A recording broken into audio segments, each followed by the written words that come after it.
Bismillahirrahmanirrahim. Bugun сөйләшергә теләгән идек мәчетләр хакында.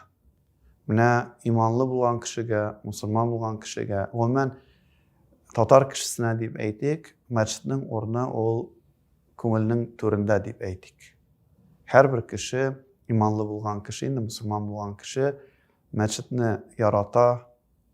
Намазлы кеше булса, ул атнага иң азы дигәндә bir мәртәбә мәчеткә бара. Хәтта әйтелә, мәчетләр Бәйтулла дип. Мәчет ул Аллаһның йорты. Менә мәчеткә барганда, мәчеттә булганда, без үзебезне дөрес иттереп тота белергә тиешбез. Мәчеттең дә тәртипләре бар, таләпләре бар анда булуның. Менә шулар хакында бераз кыскача гына әйтеп китәсем килә. Әлбәттә, берәр кеше хәтта кунакка бара торган булсак, без бит инде дәрәҗәлерәк кеше булса, матур киемнәребезне киенеп, хушбуйлар сөртенеп, шундый матур булып барырга тырышабыз.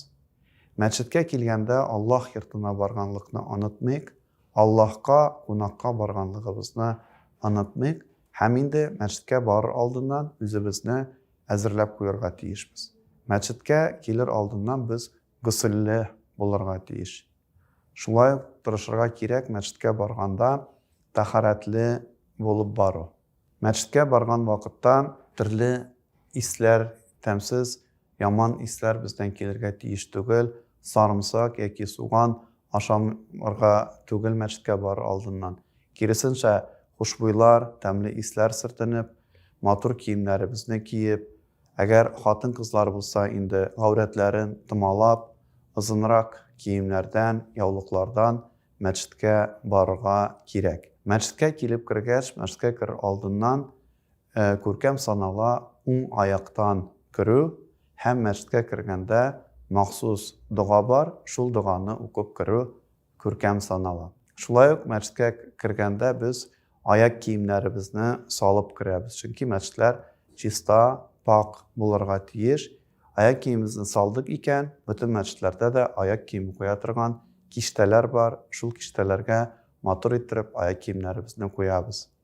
Мәчеткә килеп кергәч, әгәр кешеләр намаз укымый торган булсалар, ягъни Коръән укымый торган булсалар, буш булсалар, ул вакытта без аларга «Әссәламу алейкум» дип сәлам бирәбез, исәнләшәбез. Әгәр дә инде намаз укый торган булса, Коръән укый торган булса, белем ала торган булсалар, ул вакытта аларга сәлам бирмибез. Һәм шундый тагын күркәм гадәт бар, мәчеткә кергәч, утырганчы 2 рәкъәгать мәчет намазы уку. Әлбәттә, әгәр дә хутбә сөйли торган вакыт булса, вагаз сөйли торган вакыт булса, ул вакытта укымыйбыз, утырып вагаз тыңлыйбыз, хутбә тыңлыйбыз. Ә инде буш булса, вакытыбыз әле азанга хәтле күпмедер вакыт булса, ул вакытта 2 рәкъәгать мәчет намазын укыйбыз. Һәм мәчеткә килеп кергәч, игътибарлы булырга, әгәр дә алгы сафлар буш икән, алгы сафларга кирип утырабыз. Әгәр дә шундый алгы сафлар буш түгел икән, кайсы сафлар буш, шул сафка кирәбез.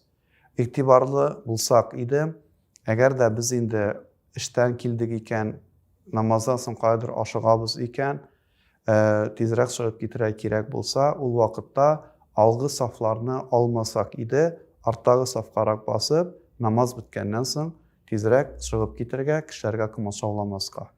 Менә бу да бик зур таләп, намазга кергән вакытта кешеләр өстеннән атлап, кешеләргә комачаулык китермәү.